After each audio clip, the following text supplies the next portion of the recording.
திருச்சிற்றம்பலம். தில்லையம்பலம். தென்னாடுடைய சிவனே போற்றி. எந்நாட்டவர்க்கும் இறைவா போற்றி.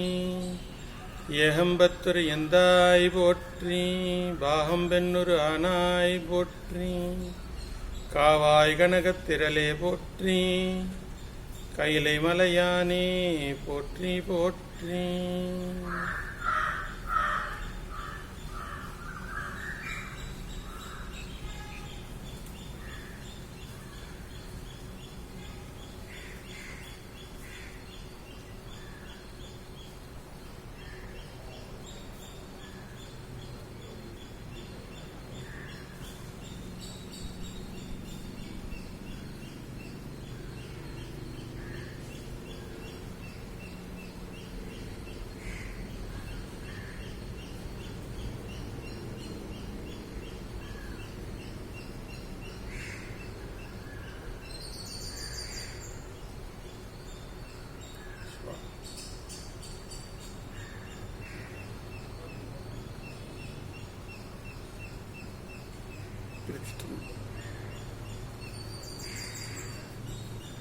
திருவடியும் தண்டையும் சிலம்பும் சிலம்போடுருவ ஒரு வடிவேலும் கடம்பும் தடம்புயமாறிரண்டும் மறுவடிவான வதனங்களாரும் மலர்கண்களும் குருவடிவாய் வந்து என் உள்ளம்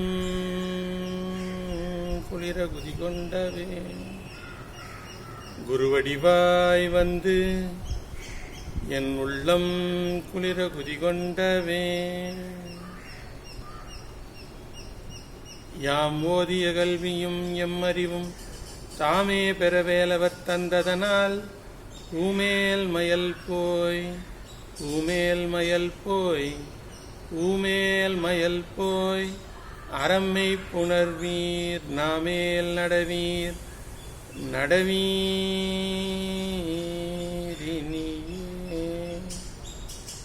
நாமேல் நடவீர் நடவீரினியே.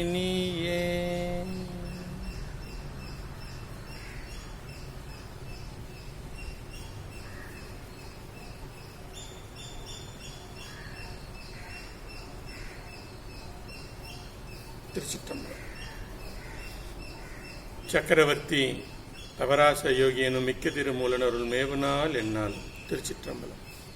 எல்லாம் அல்ல என் ஆன்மநாயகனாம் ஆதிமூலனுடைய வற்றாத பெருங்கருணினாலும் சொக்கநாத பெருமானுடைய திருவருளாலும் குருவருளாலும் நாம் பெருமான் மீது கொண்ட இடையராத அன்பினாலும் சிவநெறி சன்மார்க்கம் என்ற தொகுப்பிலே சிவபூசை பற்றி ஒரு சில செய்திகளை சிந்திக்க திருவருள் கூட்டியுள்ளது.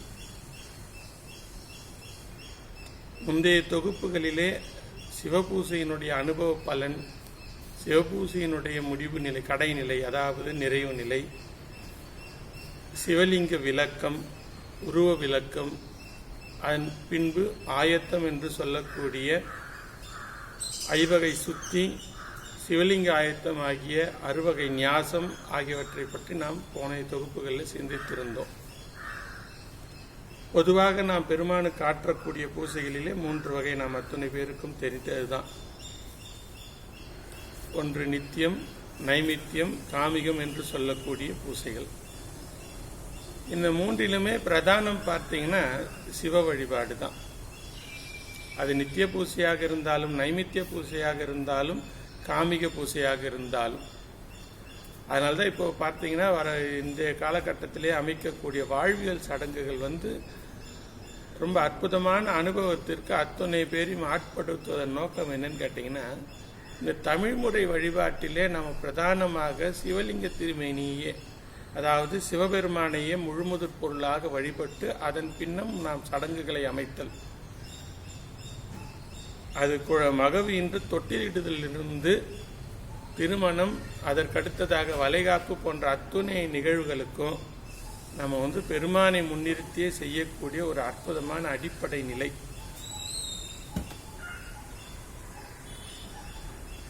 எனவே நித்திய பூசை என்பது நாம் சிவபெருமானை ஆன்மார்த்த மூர்த்தமாக கொண்டு நாம் இல்லத்தளவிலே வழிபாடக்கூடிய நிலை. இந்த நித்திய பூசையிலே திருக்கோயில் வழிபாடும் உண்டு. திருக்கோயிலில் சென்று நாம் சிவலிங்க திருமேனியை வழிபாடு செய்கிறோம் என்றால் அதுவும் நித்திய பூசை தான். நைமித்தியம் என்று சொல்லக்கூடியது பார்த்தீங்கன்னா நம்ம அமைக்கக்கூடிய கழுவாய் வழிபாடு, ஆறல் என்று சொல்லக்கூடிய கிருத்திகை வழிபாடு, அத்துணை வழிபாடும் அதாவது விழா காலங்களிலே பெருமானை வழிபடக்கூடியது, சிவபெருமானை வழிபடக்கூடியது. அதற்கடுத்ததாக காமிகம் வாழ்வியல் சடங்குகளே பெருமானை நாம் வழிபடக்கூடிய ஒரு நிலை. இப்ப எந்த நிலையாக இருந்தாலும் நமக்கு மூலம் என்னன்னு கேட்டீங்கன்னா பெருமானை வணங்குதல் தான். சிவபெருமானை வணங்குதல், சிவபெருமானை வணங்குதல், சிவபெருமானை வணங்குதல். சிவபெருமானை வணங்கி நாம் மேற்கொள்ளக்கூடிய எந்த செயலாக இருந்தாலும் அது சரியான முறையிலே அமையும். அவ்வளவுதான். இது இந்த அளவுக்கு தான் நாம் எடுத்துக்கணும். நமக்கு என்ன அதற்குண்டான பாத்தியதையோ அதை சரியான முறையிலே சிவபெருமான் தந்தருள்வார். அதற்கு அவரை முதற்கண் வணங்குதல். அவ்வளவுதான். இதுல எந்த ஒரு சடங்கா நம்ம ஒரு வணிகத்துறையில ஒரு புதியதா ஒரு பிசினஸ் துவங்குறோம்னா கூட சிவபெருமானை வழிபட்டு துவங்கினால் நாம் போகத்திற்கும் உண்டான அடிப்படையை நமக்கு கொடுத்துருள்வார். இதனுடைய விளக்கம் என்னன்னு கேட்டீங்கன்னா, உடனே நமக்கு சிவபெருமானை பூசித்து ஒரு வியாபாரத்தை தொடங்கினோம்னா அங்க மொத்தமா பொண்ணும் பொருளும் கொழிக்கும், இருக்கிறத விட இவர்கிட்ட தான் அத்துணியம் மிகும் என்பது பொருள் அல்ல. இவரால் ஈட்டக்கூடிய செல்வத்தை இவர் போகிக்கக்கூடிய அளவுக்கு ஈட்டுவார். அதாவது நாம் ஈட்டக்கூடிய செல்வமாகப்பட்டது நம்முடைய அனுபவத்திற்கு வரக்கூடிய அளவுக்கு. பொதுவாக எத்தனையோ வியாபாரம் இருக்கலாம், எத்தனையோ கோடி சம்பாதிக்கலாம், அத்துணை கோடியை அவங்க அனுபவிக்கிறாங்களா? பொதுவாக நமக்கு கிடைக்கக்கூடிய செல்வமே வைத்துங்களேன், ஒரு இத்தனை ஆயிரம் ரூபாய் நம்ம ஒரு மாதத்திற்கு நமக்கு கிடைக்க பெறுது. இத்தனை ஆயிரத்துல நம்ம நமக்காக எவ்வளவு செலவு பண்ணிக்கிறோம்? உடனே நான் என்னை சார்ந்திருக்கேன், என்னுடைய குடும்பத்தை சார்ந்திருக்கிறேன், அதெல்லாம் சரி. ஆனால் செல்வம் என்பது நான் ஈட்டுவதன் நோக்கம் நான் அதை அனுபவிக்க வேண்டும் என்பதுதான் அதனுடைய அடிப்படை. எத்துணை வியாபாரத்தில் வரக்கூடிய முழுமை பொருளை அவங்க அனுபவிக்கிறாங்க. அப்ப அனுபவிக்க பாத்தியதை, அதாவது போகத்திற்குண்டான உரிமை அல்லாமல் ஈட்டக்கூடிய செல்வத்தினால் நமக்கு பலன் இல்லை. அது நம்முடைய சந்ததி, மகன், மகள் அவங்களாம் அதெல்லாம் பிறர் நிலை. நம்ம அதுக்கு நம்ம போகக்கூடாது. ஒரு செல்வம் நான் ஈட்டுறேன்னா அதற்கு என்னுடைய அனுபவம் என்ன, நான் கடினப்பட்டு உழைக்கிறதுல நான் எத்தனை தூரம் அதை அனுபவிக்கிறேன்னா அங்கதான் சிவபெருமானுடைய தலையீடு இருக்கும். என்னன்னு கேட்டீங்கன்னா, என்னுடைய விதிக்கு உட்பட்டு நான் என்னத்தை அனுபவிக்கணுமோ அதை தான் அனுபவிக்க முடியும். எத்தனை ஆயிரங்கள் சம்பாதித்தாலும் 2000 ரூபாய் அளவுக்கு தான் எனக்கு போகம்னு வைங்களேன். அனுபவம்னா 2000க்கு தான் என்னோட போகம் இருக்கும். நான் 2 லட்சம் சம்பாதிக்கலாம், அது வேற. ஆனா போகம் 2000, இது தீர்மானிப்பது என் பெருமான் தான். எனவே நாம பெருமானிடம் பெற வேண்டியது என்னன்னு கேட்டீங்கன்னா, நம்முடைய அளவுக்கு அதிகமான செல்வம் அல்ல, நம்ம போக உரிமைக்கு உண்டான செல்வம். இதுதான் ஏனைய வழிபாட்டிற்கும் சிவ வழிபாட்டிற்கும் இருக்க ரொம்ப முக்கியமான செய்தி, முக்கியமான வித்தியாசம். எல்லா அன்ப பெருமக்கள் அத்துணை பேரோ சிவலிங்க திருமேனியை நான் வழிபாடு பண்றேன், எல்லாத்தையும் கடந்துட்டேன். அந்த நிலைப்பாடு பார்த்தீங்கன்னா, திருமாலை சென்று வணங்கினால் செல்வம் கிடைக்கும், மாற்று கருத்து கிடையாது. சரஸ்வதியை வணங்கினால் கல்வி கிடைக்கும், இறைவனை வணங்கினால் மாற்று கருத்து கிடையாது. சிவலிங்கத்தை வணங்கினால், சிவபெருமானை வணங்கினால் எல்லாம் கிடைக்கும். ஆனா உங்களால் எதை எவ்வளவு அனுபவிக்க முடியுமோ அவ்வளவு கிடைக்கும். இன்னும் தெளிவா சொல்ல போனா, சைவ அன்பர்கள் முழுமுதற் பொருளா பெருமான் ஒருத்தரை தான் நினைக்கணும், ஒருத்தரை தான் சிந்திக்கணும். இது நமக்கு கொண்டுள்ள கொல்லேன் மால் அயன்னு சொல்றாங்க. ஒன்றவன் தானே இரண்டவன் இன்னருள் நின்றன மூன்றினுள். தெளிவா திருமந்திரம் சொல்ற, ஒன்றவன் தானே, முழுமுதற் பொருள் ஒன்றுதான். அது நாத்திகம் பேசுவராக இருந்தாலும் ஆத்திகம் பேசுவது யாரா இருந்தாலும் நம்மை மீறிய சக்தி என்று ஒன்று உண்டுன்றதுல மாற்று கருத்து இருக்காது. அப்ப இறைவன் ஏகன். அப்ப ஏகன்னு சொல்லக்கூடிய இறைவனாகப்பட்ட சிவபெருமானை வழிபாடு பண்றேன்னு சொல்லிட்டு சிவபெருமான் கிட்ட போய் நான் செல்வத்தை கேட்டால் இது சிவ வழிபாடு அல்ல, திருமால் வழிபாடு. நான் போய் ஒரு பெருமாள் கோயிலுக்கு போய் பெருமாளை வணங்கினாதான் பெருமாள் வழிபாடு இல்லை. சிவலிங்க கிட்ட நம்ம செல்வம் கேட்டாலே அது பெருமாள் வழிபாடு தான். ஏன்னா அது அளப்பரிய ஒரு செல்வத்தை நமக்கு கொடுக்க தயாரா இருக்கு. அதை விட்டு நம்ம கடைநிலை செல்வத்தை கேட்கிறோம்னா அதில் இருக்கக்கூடிய நவந்தரும் பேதத்துல 2ஆம் நிலையாகிய திருமால் வழிபாடு தான் ஆற்றோம். மற்ற அத்தனை வழிபாடையும் விட்டுட்டோம்னு அர்த்தம். இந்த சிவலிங்க திருமேனியை நம்ம பிரிக்கும் பொழுது அந்த உருவத்தை அங்க அடிப்படையில் சொல்லும் பொழுது லயாங்கம், அதிகாரங்கம், போகாங்க அடிப்படைன்ற நம்ம இதுல பிரிச்சிருந்தோம். லயாங்க அடிப்படை என்பது தூய நிலை, நாதம், இந்து, சிவம், சக்தின்ற நிலை. அதிகாரங்க நிலைப்பாடு என்பது சதாக்கியத்துக்கே உண்டான நிலை. அதற்கடுத்ததாக போகாங்க நிலை தான் நமக்கு பிரமன், திருமால், உருத்திரன், மாகேஸ்வரன் நிலை. அப்போ போகாங்கம் என்பது பக்குவ உயர் ஆன்மாக்கள் தான், ஆன்ம கூட்டங்கள் தான். அப்போ நாம பெருமான் இடத்துல போய் செல்வம் கேட்டா எங்க வழிபாடு பண்றோம்? போகாங்க கடவுளான இயவுளான தெய்வமான திருமாலிடம் விண்ணப்பிக்கின்றோம். அதற்கப்புறம் இருக்கக்கூடிய 7 நிலையை நம்ம கவனிக்கலன்னு அர்த்தம், பார்க்கலன்னு அர்த்தம். எனவே நான் சொல்ல வரக்கூடிய கருத்து என்னன்னு கேட்டீங்கன்னா, சிவலிங்க வழிபாடு என்ற ஆற்றினால் நமக்கு கிடைக்க பெறுவது வாழ்வியல் சடங்குகள்ல இதை ஏன் பொறுத்துறோம்னா, நான் எவ்வளவு அனுபவிக்க முடியுமோ அவ்வளவு சம்பாதிப்பேன். எத்தனை கல்வி என்னால் அனுபவப்பட முடியுமோ அந்த கல்வியை நான் கற்பேன். எவ்வளோ கற்று என்ன புண்ணியம், அனுபவம் இல்லாத கல்வியை. நான் கற்ற கல்வியாகப்பட்டது என்னை வாழ்வில் முன்னேற்றப்பட வைக்கணும். வாழ்வில் முன்னேற்றம்னா என்ன 1000 சம்பாதித்தலாம் கிடையாது. வாழ்வில் என்னை துன்பத்தில் இருந்து விடுவிக்க வேண்டும். கல்வியினுடைய அடிப்படை காரணம் என்னன்னா, என்னை துன்பத்தில் இருந்து கல்வி என்னை உயர்த்த வேண்டும், அதாவது விடுபடுத்த வேண்டும். துன்பத்திலிருந்து என்னை விடுபடுத்தக்கூடிய ஒரே கல்வி திருவடி கல்விதான். கற்றதனால் ஆன பயனின்கொள் வாளறிவன் நற்றால் தொழார் எனின். கற்றதனால் ஆன பயன், கல்வி கற்பதனால் என்ன பயன் என்று கேட்டால் பெருமான் திருவடியை தொழுதல். பெருமான் திருவடியை தொழுதால் என்ன கிடைக்கும்? அதுதான் சிவபூசையினுடைய விளக்கமாக நாம் இப்பொழுது சிந்திக்க இருக்கக்கூடிய நிலைப்பாடு. எல்லா பெருமானுடைய திருவடியை தொழுதா உடனே முத்தி கிடைக்கும், எல்லாம் எங்கேயோ இருக்கு. அடிப்படையா சிவபெருமானுடைய சிவபூசையை ஆற்ற ஆற்ற ஆற்ற நமக்கு கிடைக்க பெறுவது அறிவில் தெளிவு. சிவபூசையை நீங்க நித்திய பூசையில இல்லத்திலே செய்யக்கூடிய ஆன்மார்த்த பூசையாக இருந்தாலும் திருக்கோயில் பூசையாக இருந்தாலும் 2 வகை பூசையிலும் நமக்கு கிடைக்க பெற வேண்டிய அனுபவம் அறிவில் தெளிவு முதல் நிலை. அப்ப நாம செய்யக்கூடிய பூசையிலேயே அறிவு தெளிவை எப்படி பெறுவதுனா, நாம செய்யக்கூடிய சடங்கில் இருக்கக்கூடிய தத்துவங்களை புரிந்து கொண்டு ஆற்றுவதால் தான் நமக்கு அந்த சிவபூசையின் பலனாகிய அறிவில் தெளிவு ஏற்படும்.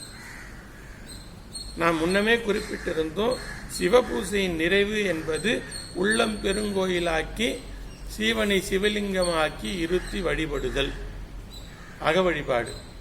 அதற்கு அடிப்படை நிலை என்னுடைய சிந்தை தெளிவு பெற்று ஈசானத்தை அறிந்து வெளியில் பொருத்துதல், தேகத்தை கடத்தல். தேகத்தை கடந்த நிலையில ஆற்றக்கூடிய அகபூசையின் நிறைவுதான் சிவபூசையின் முழுமை. அப்ப நான் செய்யக்கூடிய புறபூசையினுடைய படிநிலை அங்கே சென்று நிறைவடைய வேண்டும். அப்ப புறபூசையுடைய முடிவு நிலை அதுவாக, நிறைவு நிலை அதுவாக இருக்க வேண்டும் என்றால் இந்த படிநிலையிலே இதற்குண்டான தடை கற்களாக இருக்கக்கூடிய என் அறிவின் குற்றங்களை நான் கலைந்து கொண்டே வர வேண்டும். அறிவின் குற்றங்களை எவ்வாறு கலைந்து கொண்டே வருவது என்றால், செய்யக்கூடிய சடங்கில் இருக்கக்கூடிய தத்துவங்களை புரிந்து கொண்டு ஆற்றினால்தான் இது சாத்தியம். அல்லாமல் வெறும் ஞான அளவிலே நூல்களை படித்து கொண்டோம் இல்லை கூறுவதை கேட்டுக்கொண்டும் இருந்தால் நான் ஒரு சில செய்திகளை வெறும் உள்ளத்தளவில், அதாவது சிந்தை அளவிலே இருத்தியிருப்பேன். அதற்குண்டான செயல் இல்லை என்றால் அது முடத்தனமாகத்தான் இருக்கும். அனுபவம் என்று நமக்கு கிடைக்க பெற வேண்டும் என்றால் நமக்கு சுத்த அனுபவமாக இருந்தால் கூட நீங்க சுத்த தத்துவத்தில் பார்த்தீங்கன்னா சுத்த வித்தை, அதற்கடுத்ததாக மாகேச்சரம், இது செயல், இது அறிவு. சுத்த வித்தை அறிவு, மாகேச்சரம் செயல். அதற்கு அடுத்த நிலைதான் சாதாக்கியம். சாதாக்கியம் என்பது சுத்த வித்தையில் பெற்ற அறிவை செயல் அளவிலே அனுபவத்திற்கு கொண்டு வருதல். கொண்டு வந்தால் நாதம் என்று சொல்லக்கூடிய பெருமானுடைய அனுபவத்தை நாம் பெறலாம். அப்போ சடங்கில் இருக்கக்கூடிய அறிவு தெளிவு கொண்டான தத்துவ விடயங்களை புரிந்து கொண்டு நாம் சடங்கை ஆற்றினால் நமக்கு அறிவில் இருக்கக்கூடிய குற்றங்கள் விலகும். அறிவில் இருக்கக்கூடிய குற்றங்கள் யாவை? ரொம்ப இரண்டே வார்த்தையில சொல்லணும்னா தற்போதம், தன்முனைப்பு. இதுதான் யான் எனது. இந்த ரெண்டு நிலை போறதுக்கு தான் சிவபூசை, வேற எதுக்குமே கிடையாது. பெருமான் திருவடி என்பதே இவை இரண்டும் அற்ற இடம்தான். யான் எனது, யான் அற்ற இடம், எனது அற்ற இடம், ரெண்டும் திருவடி. திருவடி என்றால் சிவலிங்க திருமேனியுடைய அடிபாகத்தை நினைத்துக் கொள்ளுதல், இல்லைன்னா உருத்திர திருமேனி இருக்கிறார் இல்லைங்களா, ரிடபாருடரா இருக்கிறவருடைய திருவடியை நினைத்தல், இதெல்லாம் பொதுநிலை. சிறப்பு நிலை என்பது இரண்டு திருவடி, யான் என்ற நிலையற்றல், எனது என்ற நிலையற்றல். முதல்ல எனது போவோம், அதற்கு அடுத்ததாக யான் போவோம். இது ரெண்டும் அற்ற இடம்தான் பெருமானுடைய திருவடி. இது இரண்டு அற்றால் தேகம் கடந்த நிலை. அப்பதான் ஈசானத்தை அறிய முடியும். தேகம் தொழிற்படும் வரை நான்கு முகங்களின் தொழில் ஆற்றப்பட்டு கொண்டேதான் இருக்கும். நம்முடைய சிந்தையாகப்பட்டது உலகாயுதமான சிந்தையில் தான் இருக்கும். நான், எனது, என்னுடைய குடும்பம், என்னுடைய மனைவி, மக்கள், இதுக்கு எப்பதான் முடிவு? எல்லா பிறவியிலேயும் தான் பார்க்குறோம். மனைவி, மக்கள், குழந்தைகள் எல்லாத்தையும். இந்த பிறவியோட இந்த பிரச்சனை முடிஞ்சிட்டு நான் படித்தேன், வேலைக்கு போயிட்டேன், திருமணம் ஆயிட்டு, குழந்தைன்றாச்சு, குழந்தைங்களை படிக்க வச்சாச்சு, குழந்தைங்களை கல்யாணம் பண்ணி கொடுத்தாச்சு, குழந்தைங்களுக்கு குழந்தை பிறந்தாச்சு, பேரன் பேத்தி அடிச்சாச்சு. இப்போ பேரன் பசங்க படிக்கிறாங்க, பேத்தி படிக்கிறாங்க, அவங்களுக்கு கல்யாணம். இது எப்போ நிறைவடைய போது, நான் எப்போ தெளிவடைகிறது? என் வாழ்க்கை இதை பார்க்கறதுக்கேவா? இதற்காக ஒரு வாழ்க்கை கொடுக்கப்பட்டது. அப்ப இதை கடந்த ஒரு முடிவடிலை பொருள் ஒன்று இருக்கு. இந்த தேகம் கொடுக்கப்பட்டதன் நிலை, இந்த உலகத்தை வைத்துக் கொண்டு ஏற்படக்கூடிய அனுபவங்களின் வாயிலாக நான் தேகத்தை விட்டு மீள வேண்டும். இந்த உடல் என்பது துன்பம்.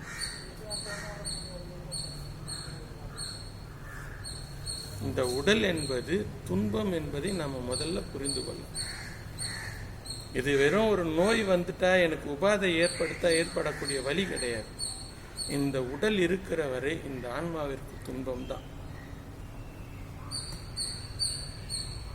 பின்ன எதற்கு இந்த உடல்? இது போன்ற துன்பம் வர வேண்டாம். இந்த துன்பம் என்பது என்ன நான் சொல்றேன்னா, ஒரு அடிப்பட்டு எனக்கு கை வலிக்கிறது, இல்லை ஒரு ஜுரம் உடம்பு ஃபுல்லா வலிக்கிறது சொல்ல வரல. இந்த உடலினால் ஏற்படக்கூடிய தொடர்புகளால் ஏற்படக்கூடிய துன்பம். உடம்பு வலி கூட பரவாயில்லைங்க, அது கொஞ்சம் படுத்து ரெஸ்ட் எடுத்தாலோ இல்லை கம்முன்னு எதுவும் இல்லாமல் படுத்தா கூட நமக்கு இந்த உடலில் ஏற்படக்கூடிய வலி போயிடும். ஆனால் இந்த மனதில் ஏற்படக்கூடிய வலி எதனால் ஏற்படுகின்றது? இந்த உடல் தொடர்பினால் ஏற்படக்கூடிய வலி, இந்த உடல் பந்தத்தினால் ஏற்பட்ட உறவுகளினால் ஏற்பட்ட வலி. இந்த வலிக்கு ஏது மருந்து? இது இன்னைக்கு போயிடும். ஏதாவது கால வரையறை இருக்கா? இன்னைக்கு போயிடும். உங்களுடைய 50வது வயதுல 6வது மாதத்துல 25ஆம் நாளோட உங்களுக்கு உறவுகளால் துன்பம் இல்லை அப்படின்னு ஏதாவது ஒரு கணக்கு யாருடைய வாழ்க்கையில இருக்கா? இறக்கிற வரை இதனால் துன்பம் உண்டு. கடைசி வரை வருத்தப்படுறோங்க. நம்ம சுற்றி இருக்கவங்களுக்கு நாம் வருத்தப்பட்டு ஒன்றும் ஆக போகிறது கிடையாது. அவரவர் வினை வழி அவரவர் வந்தனர், அவரவர் வினை வழி அவரவர் அனுபவம். எவரெவர் உதவினர் எவரெவர் உதவினர் அவரவர் உணர்வது தமை உணர்வதுவே. தவறவர் உணர்வது தமை உணர்வது. உள்ள இருக்க பரம்பொருளை உணர்தல் தான் நிலைப்பாடு. அது உணராத வரைக்கும் அவரவர் வினை வழி அவரவர் அனுபவம் தான். அதனால் நாம் வருத்தப்பட்டோ நான் அரணாக நின்றோ எதையும் காப்பாற்ற முடியாது. இது நிதர்சனமான உண்மை. அதை நம்ம மனது கடைசி வரைக்கும் ஏற்றுக்க போகிறது கிடையாது. ஏதோ நான் நினைச்ச எல்லாத்தையும் காப்பாற்றுற மாதிரியும் நான் நினைச்ச எல்லாத்தையும் மாற்றி போடுற மாதிரி தான் நம்முடைய சிந்தனை இருக்கும். இல்லை மாற்றே நமக்கு கிடையாது. அப்போ இதெல்லாம் எங்கேருந்து வருதுன்னா இது இந்த குற்றம் நமக்குள்ள இருக்கிறதே நமக்கு தெரியாது. அதனால்தான் ஆணவத்தை குறிப்பிடும் பொழுது கூட சொல்லுவாங்க, இருள் தன்னை காட்டும் மற்றதை மறைக்கும். இரவு வேலைகளில் ஒரு இடத்துல விளக்கு இல்லைன்னா அந்த இடத்துல இருட்டா இருக்குன்னு தெரியும், பொருள் தெரியாது, இருக்கிற பொருள். ஆனால் இருள் இருப்பதை நாம் உணரலாம் கருப்பா இருக்கிறதுனால. இருள் தன்னை காட்டும், அங்க இருக்க மற்றதை மறைக்கும். ஆனா ஆணவம் தன்னையும் காட்டா மற்றதையும் காட்டா. எனக்கா அதெல்லாம் எதுவும் இல்லைங்களா? நான் ரொம்ப பரந்த உள்ளம் கொண்டவன். எனக்கு எந்த விதமான பற்றும் கிடையாது, தேகப்பற்று கிடையாது. நான் பொதுமையாகி ரொம்ப நாள் ஆகும் தான் சொல்லுவோம். அது உள்ள வேறு, இந்த மாதிரி சொல்லும் பொழுதே அது உள்ள வேறுண்டு இருக்கிறது தெரியும். அப்போ இந்த சிவபூசையினுடைய முடிவு நிலை திருவடி இன்பம் என்பது யான் எனது அற்ற நிலை. அப்ப யான் எனது அற்ற நிலைன்ற ஒரு உன்னதமான நிலை எனக்கு கிடைக்க பெறணும்னா இந்த சடங்கை நான் சரியாக பயன்படுத்த வேண்டும். சிவபூசைய பெருமானுக்கு ஆற்றக்கூடிய பூசையிலேயே இருக்கக்கூடிய தத்துவங்களை புரிந்து கொண்டு ஆற்றும் பொழுது எனக்கு இந்த அறிவில் தெளிவு சிறிது சிறிதாக ஏற்படும். எப்படி ஏற்படும்னா பெருமானுடைய திருவருளால் ஏற்படும். எப்போ பெருமான் திருவருள் நமக்கு அந்த அறிவு தெளிவை ஏற்படுத்தணும்னா என்னுடைய அறிவு அதற்கு விழைய வேண்டும். என்னுடைய அறிவு எப்படி விழையும்னா ஒரு பூசையும் ஒரு சடங்கையும் தத்துவார்த்தமாக அணுகி நான் எதுக்கு இப்படி அமைக்கணுன்ற எண்ணத்தோட ஒரு கேள்வியோடு அணுகும்போது உள்ள திருவருள் என்னை ஆற்றுப்படுத்தும்.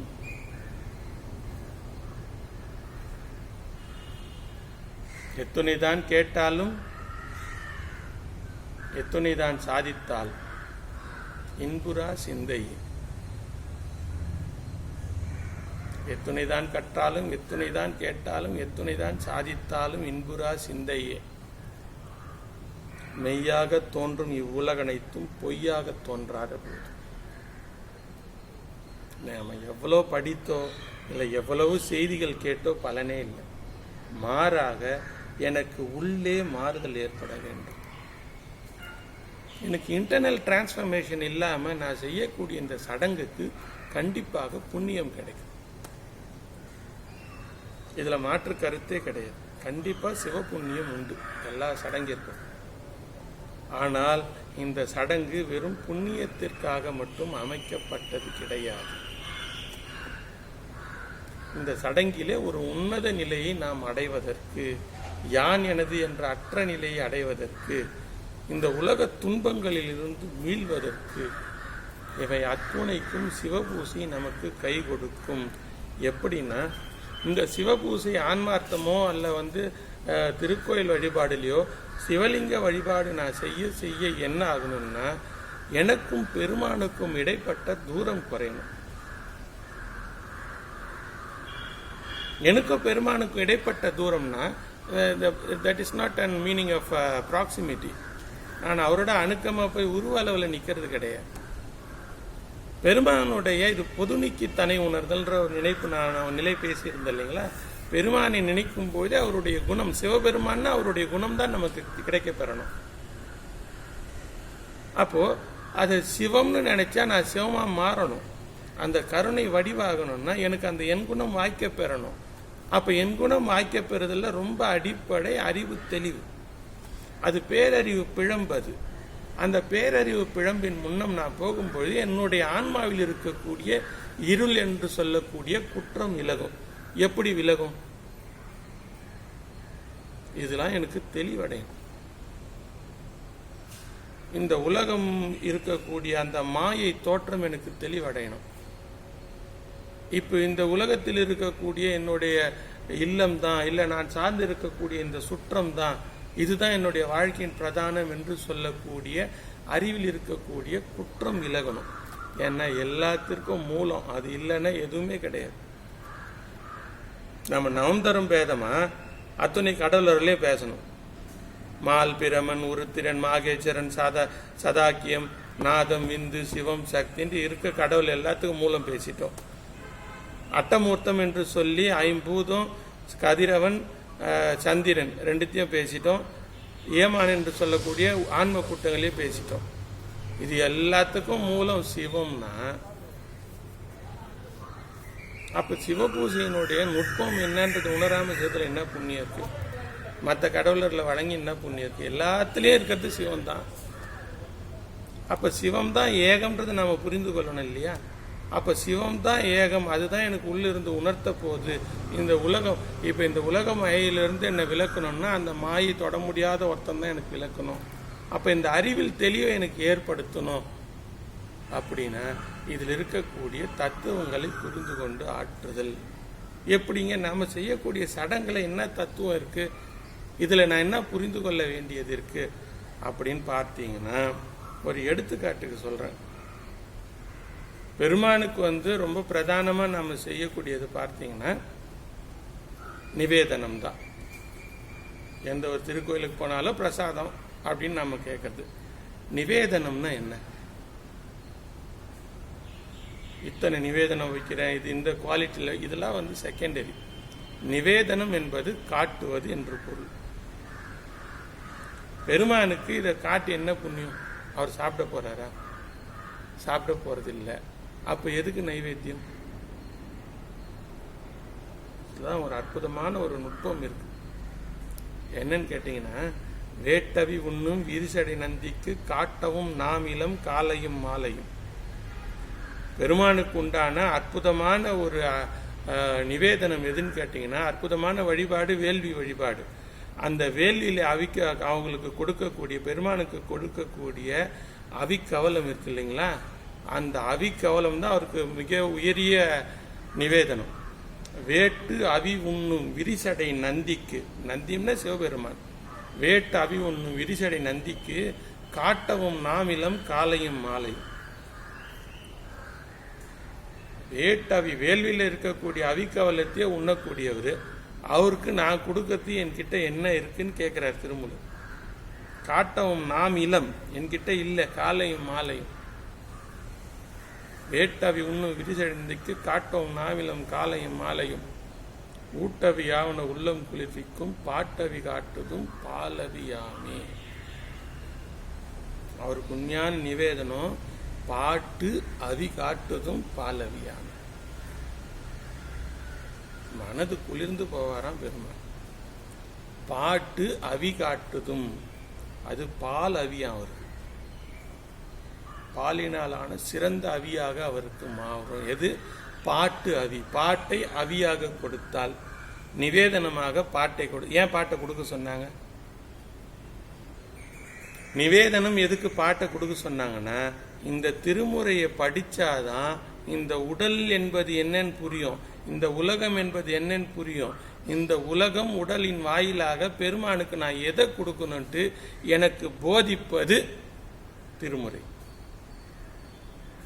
அதனாலதான் எல்லா இடத்துலையுமே நீங்க பாத்தீங்கன்னா, வீட்டில் கூட சிவலிங்க திருமேனி வைத்திருப்பவர்கள் சக்தி வழிபாடாக திருமுறை வழிபாடு ஆற்ற வேண்டும். சிவலிங்க திருமேனி பக்கத்திலே 12 திருமுறையை நாம சக்தி வழிபாடாக ஆற்ற வேண்டும்.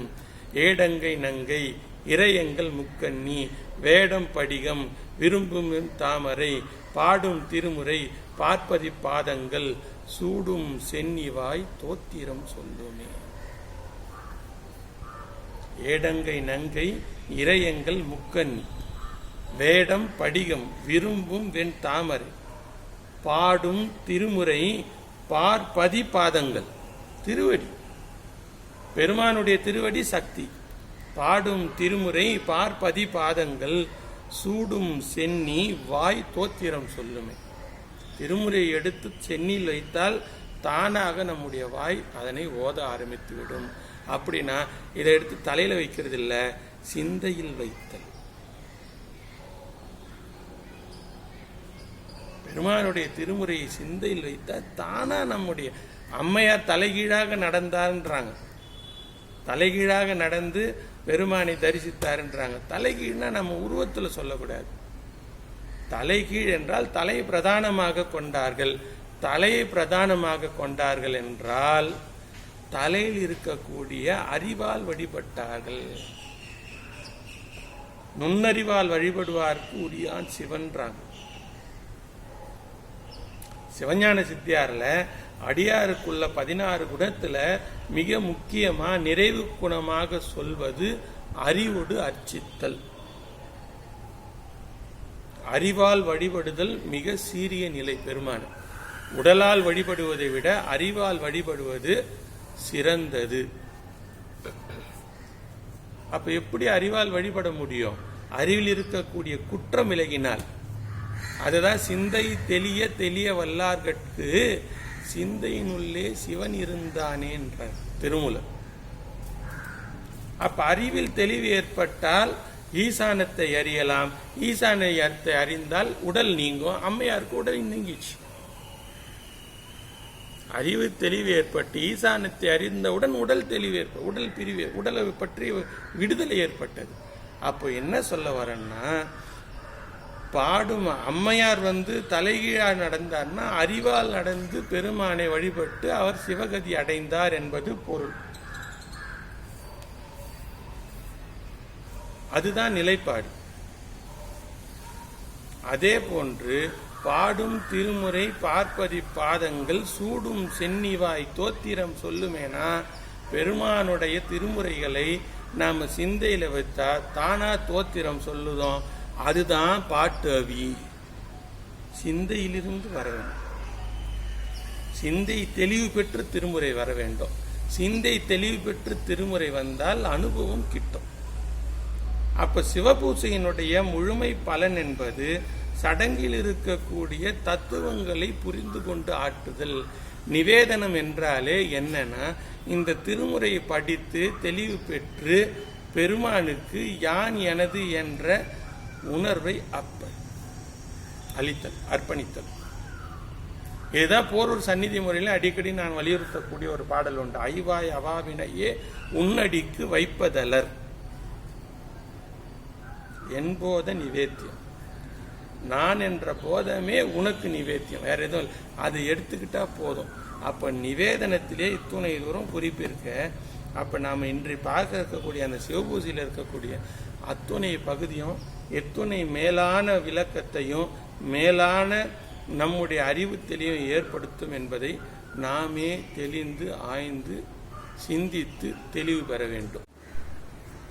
இத்துணை தூரம் நாம் இந்த சிவபூசையினுடைய தத்துவ விளக்கங்களை கூறியதன் நோக்கம் இந்த சிவபூசை என்பது வெறும் சடங்கு அளவில் மட்டும் நிறுத்த பெறாமல் இந்த சடங்கின் பின்புலமாக இருக்கக்கூடிய தத்துவத்தை புரிந்து கொண்டு இந்த புரிந்து கொண்டதன் வாயிலாக அறிவில் தெளிவு பெற்று நாம் இந்த உலக பற்றுக்களிலிருந்து உலக நுகர்ச்சிகளில் இருந்தும் ஐம்புல நுகர்ச்சிகளில் இருந்தும் எவ்வாறு வெளியேற வேண்டும் என்ற அறிவு தெளிவை பெறுவதுதான் இந்த சிவபூசையினுடைய நுட்பம் என்பதை வலியுறுத்துவதற்காகத்தான் இந்த ஆகம சிவபூசையை இத்துணை தூரம் நாம் தத்துவ அடிப்படையில் பேசியிருந்தோம். எனவே இந்த உணர்வு சிவபூசை, அதாவது அன்பினால் சிவப்புடைய செய்யக்கூடிய சிவபூசையோ ஆகம சிவபூசையோ இரண்டினுடைய நிலைப்பாடு என்பது அறிவு தெளிவு. ஞானம் அல்லது கதி கூடுமோன் தாயுமானவர் கூறுவது போல அறிவு தெளிவு ஏற்பட வேண்டியதுதான் முதல் நிலை. அதற்காகத்தான் இந்த சிவபூசையை இத்துணை தூரம் விலக்கி நாம் பேசியிருந்தோம். அத்துணை வழிமுறை அமைப்புகளையும் கூறி இவ்வாறு சடங்கை நாம் ஆற்றும் பொழுது தத்துவத்தினுடைய அடிப்படையை புரிந்து கொண்டு நாம் இந்த உலக நுகர்ச்சியிலிருந்து விடுபட்டு யான் எனது என்ற நிலைப்பாடிலிருந்து நாம் வெளியேறுவதற்கு இந்த சடங்கு நமக்கு பயன் பெறும் என்ற அமைப்பில் நாம் இத்துணை தூரம் இந்த கருத்துக்களை கூறினோம். இவை அத்துணையும் நீங்கள் கேட்டு இதில் இருக்கக்கூடிய முக்கியமான பலனாகிய யான் எனது என்ற பற்றறுத்தல் என்ற நிலைப்பாட்டிற்காக சிவபூசை ஆற்றுமாறு உங்களுடைய தாழ் பணிந்து விண்ணப்பிக்கின்றேன். இத்துணை தூரம் என்னை ஆற்றுப்படுத்தி நெறிப்படுத்திய குருவர்களுக்கும் திருவர்களுக்கும் நன்றி பாராட்டி அமைகின்றேன். இதில் ஏதேனும் உங்களுக்கு கருத்துக்கள் இருந்தால் அதை என்னுடைய வாட்ஸ்அப் நம்பர் உங்கள் அத்தனை பேருக்கும் தெரிந்தது தான், அதில் நீங்கள் பதிவு செய்யுமாறு உங்களுடைய தாழ் பணிந்து இந்த விண்ணப்பத்தையும் வைத்து இந்த சிவபூசை தொகுதியை இந்த அளவில் நாம் நிறைவு செய்கின்றோம். நன்றி, வணக்கம். திருச்சிற்றம்பலம். தென்னாடுடைய சிவனே போற்றி, எந்நாட்டவர்க்கும் இறைவா போற்றி, வெற்றிவேல் முருகனுக்கு அரோகரா.